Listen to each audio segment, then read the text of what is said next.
Okay, alright. Update po tayo patungkol sa Kim Pao Ganap for today, guys. Ito na naman tayo, guys, patungkol sa Kim Pao Ganap. Ito po ayon dito sa ating mga legit sources, guys, is mukhang hindi ata daw in good terms ang Viva Film or Viva Star Magic. Star Magic. At saka ang site ni Paolo Avellino at saka si Kim Chu, guys. Bago natin umpisahan ng ating updates ay introduce ko muna sa inyo ang ating YouTube channel, Pasok Intro.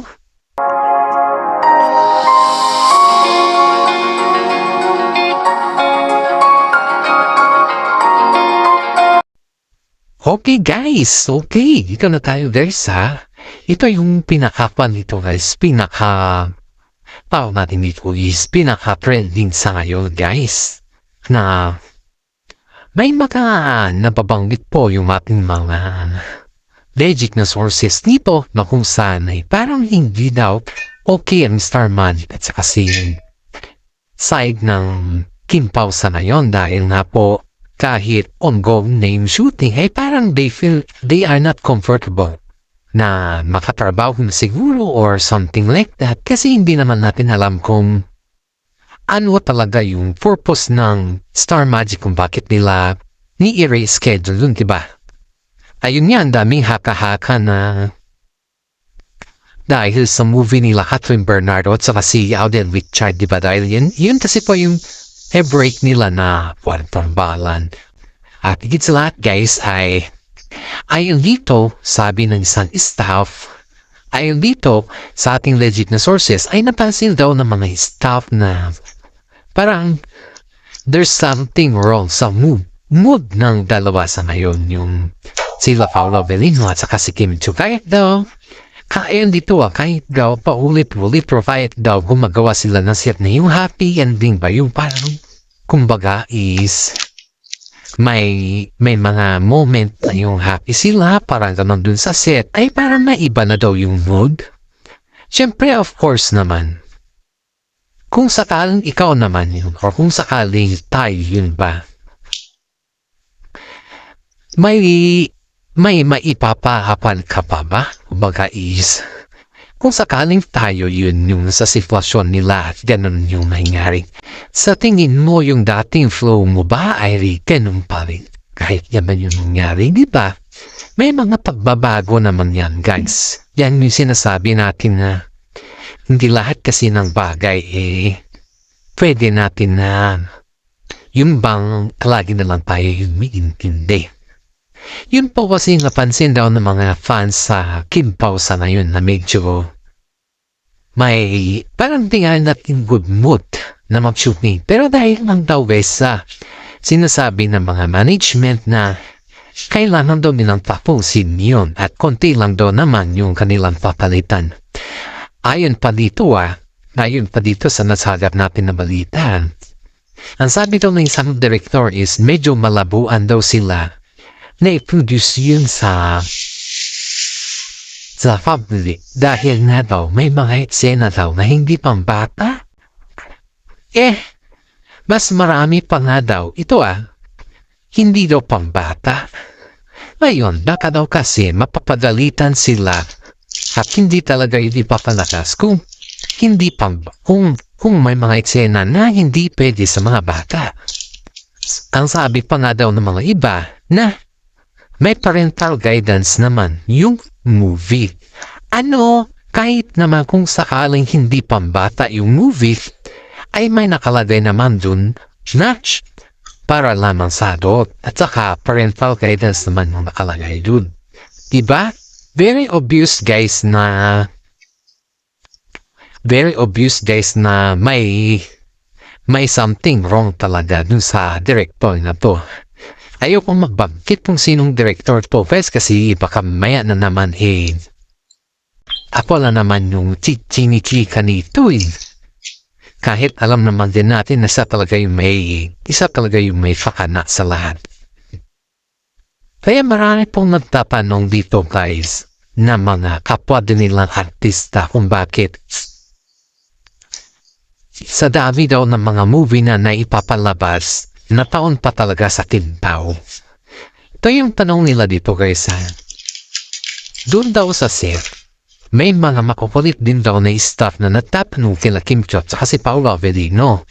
Pero sa tingin natin kasi guys is, pag ganyan na tanongin mo sila Paolo Avellino at si Kim Cho, hindi talaga mga yan nagsasalita. Wala na talaga maririnig sa kanila na salita. At saka hindi din, ayaw din nila yung may kahalitan mo na yan. Yan yung palagi nila sinasabi na hanggat maaari ay lumayo sila sa mga alitan na popper na din. Dahil, syempre guys, isipin mo na hindi lahat ng mga oras or panahon ay na ibibigay din ng mga management sa mga tao na sa mga fans or sa mga tao din ba na kagaya nila. Hindi lahat ng mga oras yan guys ibibigay din ng management at hindi din lahat ng oras ay may mga explanation din ang management. Kumbaga ay hinahayaan na lang yung mga fans magtanong kay kanino. Kaya ito guys ay hindi daw mapakali yung isang staff. Ayon dito sa ating sakit na balita na hanggat maaari ay sabutin na nila ng tama. Pero napaiyak lang daw si Kimi guys. Ayon dito napaiyak lang siya at sabi daw niya narulungkot ako. Sinabi daw niya mismo yan sa staff na narulungkot daw siya. Which is kahit sino narulungkot sa ganung sistema na nangyayari. Of course, malungkot ka dahil na sino ba naman makapala na i-pressure kanila sa shooting tapos sabihin na shooting ganyan yung mangyayari. Diba? Of course, malungkot pa na. Dahil yung sinasabi natin na manunungkot ka talaga. Wala naman yan sa kumbaga is wala naman yan sa kung i-characterize mo sana ba or kung sakali wala sa diskriminasyon. So kaysa ang atin ng dito guys is yung reaction ng Kim Pao nung sila po ay undershooting at kung ano yung paano nila tinanggap yung pangalawang shooting na pinalitan dun sa kanilang unang shooting or unang shooting talaga. Ito guys ayon dito sa ating mga nasagap na impormasyon. Talagang kapansin-pansin daw yung pagkaiba or kapansin-pansin daw yung kakaibang treatment nila sa Kim Pao sa ngayon. Dahil parang nakuha lang daw sila sa mga usapan na kung saan po ay in-explain nila ng isa't isa sa Kim Pao. Pero yung pag-explain kasi guys, hindi naman kasi sila mabara ng Kim Pao. Alam niyo kung bakit hindi sila mabara ng Kim Pao? Ay dahil po sa nirerespeto sila ng Kim Pao. Ang laki kasi ng respeto ng tambalang Kim Pao sa management na yan at sa director na yan. Dahil ang dami kasing nasasabi na magaling na director yan sa loob. Pero sa ngayon guys, yung explanation dito, yung reaction daw ng Kim Pao habang sila ay nag-shooting ay umiyak daw si Kim Cho nung tinanong siya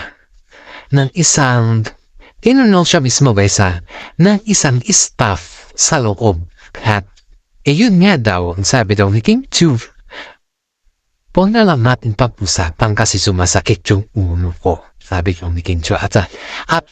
And then at this moment is hindi ko talaga nararamdaman kung bakit ni-reschedule kami. Matagal na namin inaabangan ano yung magiging resulta dun sa aming movie.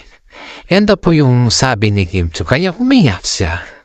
And then suddenly, dumating daw si Paolo sa parang magkaiba kasing dressing room ng dalawa guys ay ayaw pa si na management na isa lang yung kanilang dressing room.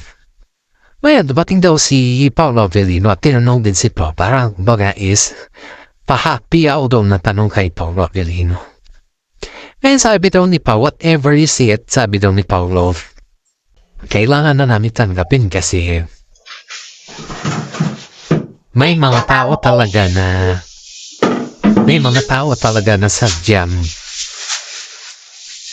Sadyang hindi maintindihan at may mga tao talaga na may mga paborito. Yan daw po yung sabi ni Paolo Novelino dito. Which is tama naman. Kung tutusin mo, tama. Dahil, isipin ninyo guys ito lang yung sa akin dito sarili kong opinion dito. Isipin ninyo, simula nagkaroon ng movie ang Kim Pao,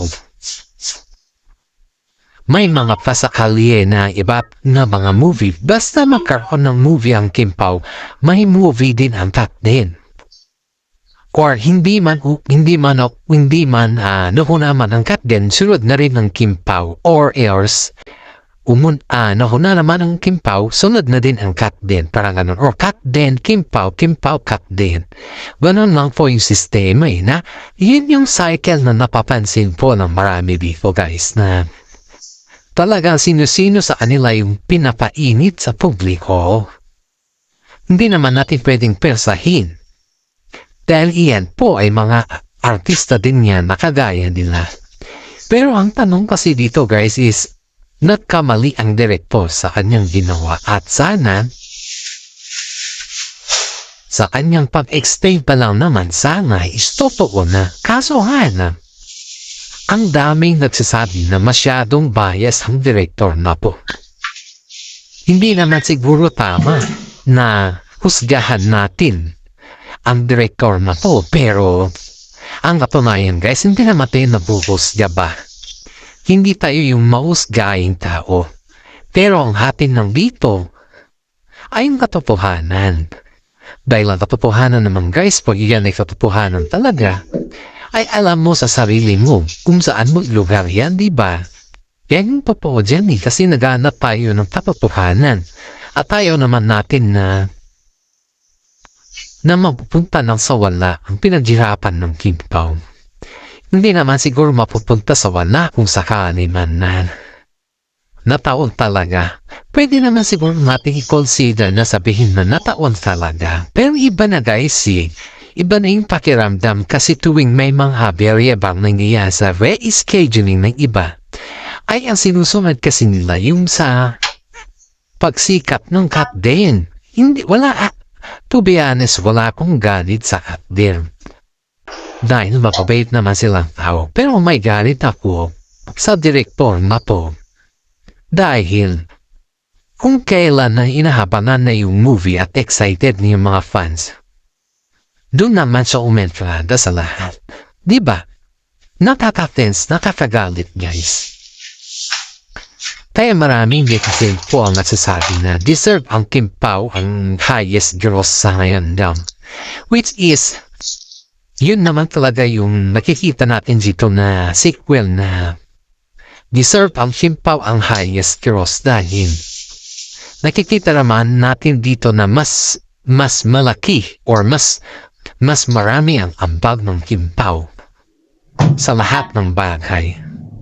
Imagine ninyo guys kung magsabay ang movie ng Kat din at saka si Kim Pao. Tignan natin kung sino yung una papanoorin ng mga madlang Pilipino. Sige, sino? Kung magsasabay yan, tanong ko sa inyo, sino yung unang papanoorin? Sino sa kanila? Diba? Kung tutuusin mo para sa akin is, ang unang papanoorin nila is si Kim Pao. Yan yung una nilang papanoorin. Pakiramdam ko lang. Dahil di hamak naman na mas magaling naman ang Kim Pao Ang top din kasi guys, ang pansin lang natin dito sa top din na po. Di ko naman dinidiscriminate ang top din ba? Hindi ko naman ginaganon. Pero ang pansin ko lang dito ay nagpapakilig naman sila. Pero yung katotohanan na ano ba yung kanilang status ay hindi natin maipagkaila na dinay-to-date din ang mga to. Lalo't ang dami din issues kay Aldet na hindi natin alam, di ba? At the same time guys, hindi natin wala tayong galit dito pero masyado kasing mali yung direktor na to dahil nakikita naman talaga yung katotohanan na itong direktor na to na itong director na po ay talagang favoritism. Favoritism niya. Angkat din. Kaya tingnan ninyo guys. Napaiyak tuloy si Kim Chu. Hindi siya napaiyak sa yung ganda ng kanilang movie or yung ba? Pero napaiyak siya dahil mismo siya hindi niya alam kung ano yung isasagot sa mga fans, sa mga tanong nila patungkol sa nangyayari. Bakit kinansela yung kanilang schedule o paglabas natin ng movie? Diba? Kaya, tama naman si Paolo kung tutusin natin. At ito pa guys, dito pa. Si Director, ang sabi daw niya, parang kumbaga parang ina-approach niya pa rin si Kim Chu or something na ganon. Pero, ito yung sabi ayon dito sa ating legit na sources, pwede naman i-confirm ng director to kung gusto niya, di ba? Totoong sabi ng director na may mga bagay-bagay daw na pinag-iisipan pagdating sa set. At may mga bagay-bagay din daw na pag on shooting na ay di daw nila namamalayan nagkakamali na pala sila sa mga sinusulat. Wow na wow ba? Sa mga salitang ganyan guys, sa mga salitang ganyan, maniniwala pa ba kayo na may mga bagay-bagay na pinag-iisipan talaga? Maniniwala pa ba kayo dyan? Ano sa tingin ninyo yung magiging reaction na yung mga sinasabi na may mga bagay-bagay na pinag-iisipan daw? Ano yan? Nung ginawa ba nila nung sinulat ba yung papel? Or sinulat ba yung script? Hindi nila pinag-isipan. Diba? Iyan yung malaking tanong. Yan yung malaking tanong dito guys na lahat sa atin dito ay napapatanong sa kanila. Kaya ang sabi ko dito is kung yung tanong na yan ang mga sagutin dapat na mga direktor at mga management mo. Kasi hindi naman alam nila Kim Chu at si Paolo Avellino ang kanilang sasabihin. Dahil hindi naman nila alam o ano dapat o ano talagang totohanan sa nangyayari sa kanila. Kung bakit na-register sila. Yun na rin katotohanan dyan. Kaya sabi ko, hindi natin alam din kung ano yung katotohanan kasi mismo ang Kim Pao wala din alam sa katotohanan. Kaya maraming netizen po ang magsasabi na ang direktor na to ay parang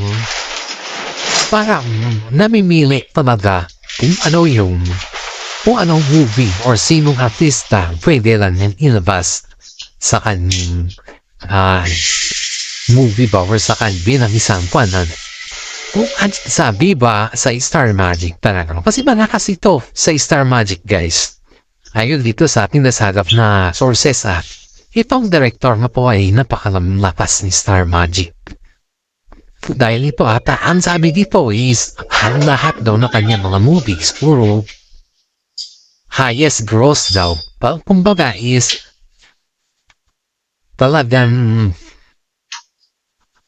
talagang hinahabangan ng mga fans yung kanyang mga ginagawang movie.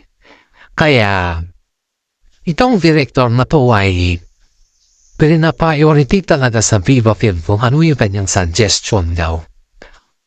Ito ang kamali guys kahit naman siguro highest gross siya sakali kung nakakagawa man siya ng mga highest gross na movie ba hindi naman dapat siya maging favoritism. Kaya ang daming mga netizen po ang nag-react nung nalaman nila sa set umiyak si Kim Chu at ang simpatya guys alam nyo kung kanino. Ang simpatya guys ay nasa Kim Pao. Wala sa direktor na to. Kaya maraming nagsasabi na tapusin na lang yung movie at hindi na sila nakikapag-collaborate dito sa direktor na to. Dahil Mahilig talaga siya sa mga paboritisan na artista. Siyempre, pag-yan kasi guys, ayaw dito sa ating nasagap na informasyon sa showbiz.